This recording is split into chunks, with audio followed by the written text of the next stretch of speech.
Ben écoutez, je crois que chacun doit agir à sa façon. Il y a de la place pour tout le monde, hein.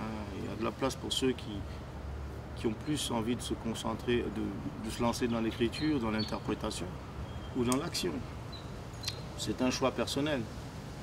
J'aime bien cette phrase de Indira Gandhi qui dit que le bonheur, c'est avant tout lorsque les actions sont comment on appelle ça? Les actions sont en corrélation avec les paroles, voilà, en accord avec les paroles.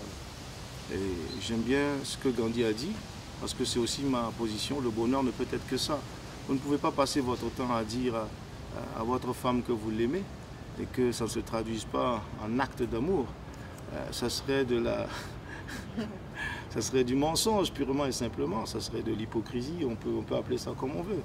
Donc, vous dites quelque chose, ça vous engage et ça doit vous engager. Et c'est la même chose pour tous les politiques qui nous font des promesses lors des campagnes électorales. Vous dites quelque chose, et bien les gens vous attendent au tournant. Et les gens ont raison de vous demander des comptes parce qu'à un moment donné, X ou Y, vous avez pris votre responsabilité.